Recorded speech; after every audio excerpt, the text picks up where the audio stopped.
There is something new every day. The future feels so unpredictable. Where could we be in 15 years?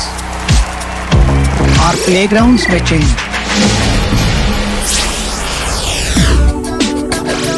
Learning may not need classrooms.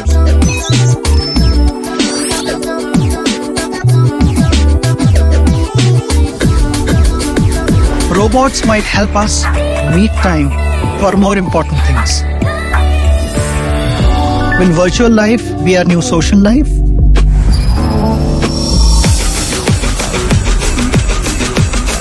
Coming?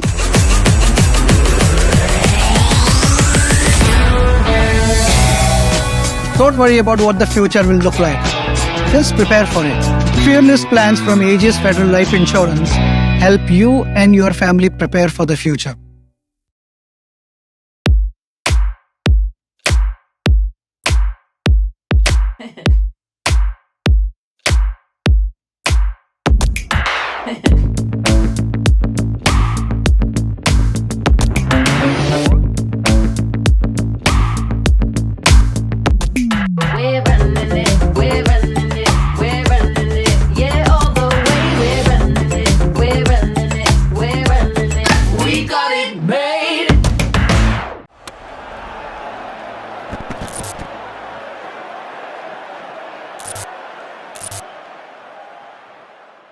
Hello and welcome to this very special edition of Backstage with Boria with one of my favorite fast bowlers of all time, Curtly Ambrose. Each time I saw him bowl and I was like, how can someone be so good?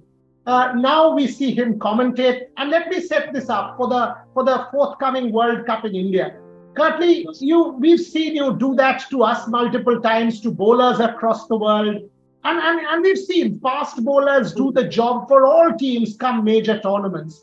And perhaps the one match that all of us are looking forward to watching in the World Cup is India v Pakistan. It will be Shaheen Afridi against a Virat Kohli and Rohit Sharma. As a fast bowler, how do you set these battles up for me? Well, for me personally, I'm always a bit biased to the fast bowlers because I'm a former fast bowler myself. And of course, the way the pitches are these days, and all the different rules and regulations, everything is tailor-made for the batsmen.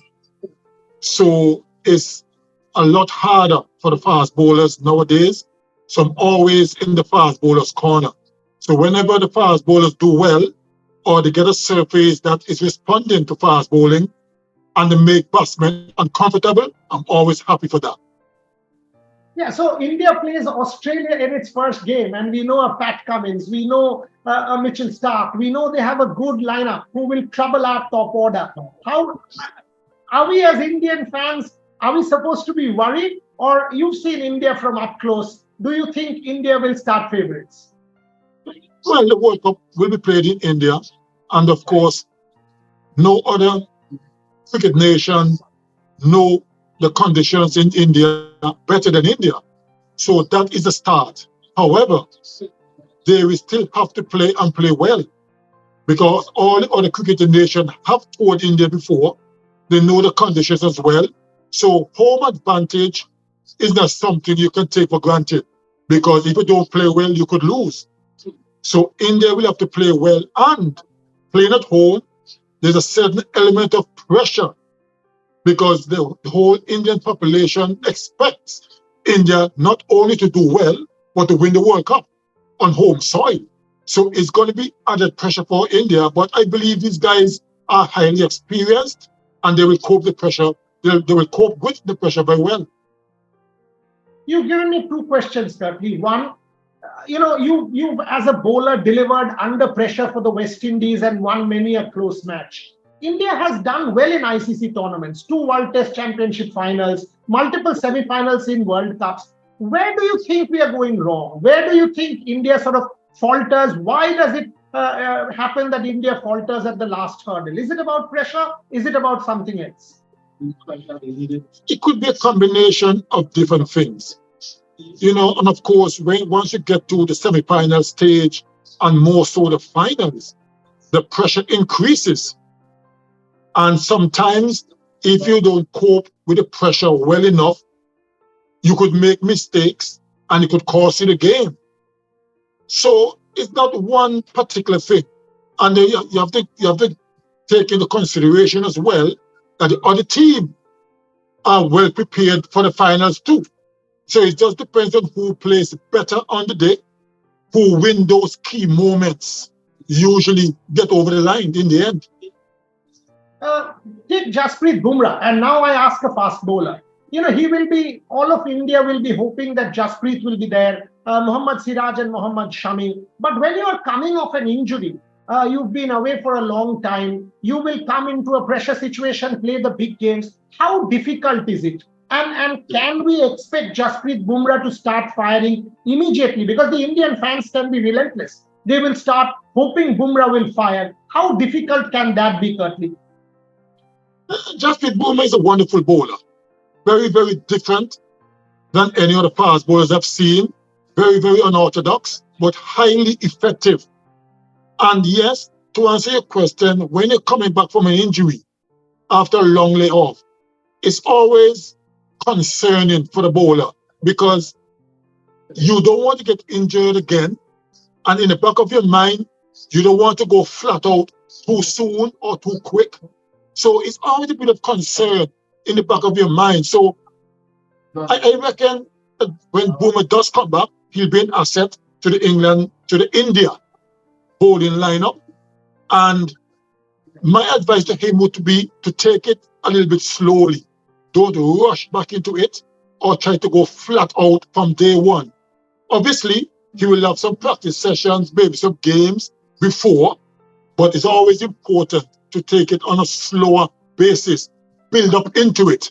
And then when you're really comfortable, then you can go flat out. But it's not a wise thing to go flat out from ball one, because in the back of your mind, you don't want to be hurt again. Absolutely correct. And what about the others? You've seen Mohammad Siraj, you have seen Mohammad Shami, you have seen some of our other bowlers. A word on Mohammad Siraj, for example, who all of us are banking on to step up during the World Cup. You see, I mean, you have to understand that these players will be under tremendous pressure because they're playing at home. And we all know how passionate Indians are when it comes to cricket. So, yes, the pressure will be there. But I believe, having watched these guys over a period of time, I believe they will cope well with the pressure. Well, they will have to. But, I mean, it's not going to be easy for them. The expectations from the Indian supporters is going to be high, and they will be under tremendous pressure every single game. But I believe they will cope and cope well. 2, 3 final questions before I let you go. One, all of India will want to know from you. For a period, Virat Kohli was not at his best, wasn't scoring much. But come the last World Cup in Australia, that incredible knock against Pakistan. And since then, he had a very good IPL, then came back to Test cricket, has done reasonably well. This 50-over World Cup could well be Virat Kohli's last 50-over World Cup. How have you seen Virat Kohli in the last few months? Are you confident that he can make this World Cup his own? All of the world will be wanting Virat to be on song. Your thoughts on Virat? I believe he will be a part of the lineup. He's still a very, very good cricketer, a quality batsman. And every great batsman goes through patches where they struggle to score runs. I can't think of any great batsman who never struggled in international cricket. Virat, special player. He's had his time where he struggled a bit, but he seemed to be getting back into form. He scored a half century just not long ago at the last Test match against West Indies. Now he scored a century. Looks to be in better form. Looks to be more fluent. Looks to be the real Kohli of old.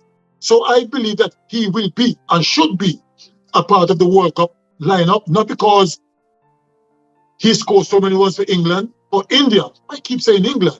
I must be thinking about the Ashes. But he's still a quality player and can still serve India cricket for maybe a couple of years to come, especially in the World Cup. I believe he will be a part of it. How impressed have you been, Curtly, with Rohit Sharma's captaincy? I mean, looks so calm, composed. He will be under immense pressure on home soil to win that title because everybody hopes that Rohit Sharma and Rahul Dravid, who you've played against, will be able to deliver for India. I do like his style of captaincy. I like his very calm demeanor. You know, even if the team isn't doing well, he doesn't show it. He's always very cool and calm, you know, which is very good for a leader. Which means, and once he got the support of the rest of the team, they're going to be okay. Of course, I have to say again, the added pressure playing at home. But I believe these guys are experienced enough and they're good enough to cope with the pressure. And I believe they're going to do well. England, incredibly good 50-over team. We've seen that in 2019 and since. Australia, good side. New Zealand, Pakistan, India. From outside, who do you think will be your top four? Curtly Ambrose picks his top four for me. Well, I've been around cricket for a long time.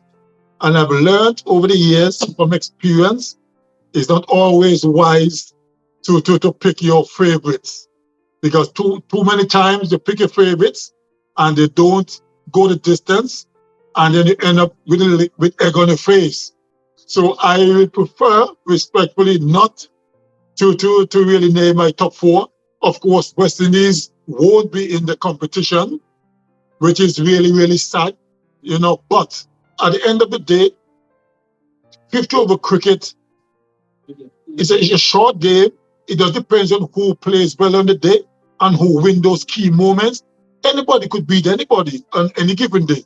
So I prefer not to really name my top four. I keep it close to my chest. Okay, you don't want to pick your top four.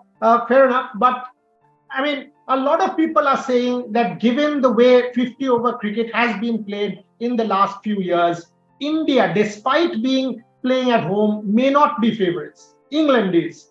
Is the tag of the underdog better? Is that going to help the Indian team that, there is not so much pressure because people are saying other teams are favorites? Is that going to help us going into the World Cup? Yes. From my experience over the years, I've always believed that when you're the underdog, it's less pressure because no one expects you to win. So then you're under no pressure. And then once you go there, you can play cricket freely, enjoy it, play good, tough, competitive cricket, but with no pressure whatsoever. If you don't make it, everyone will say, see, I told you they're not going to make it. But when you spring some surprises and you make it all the way, then these same people who gave you no chance will have to sing a different tune. So sometimes, yes, it's good to be underdog. Last question. India versus Pakistan, one of cricket's greatest rivalries, sports' greatest rivalries. How does Curtly Ambrose see India versus Pakistan?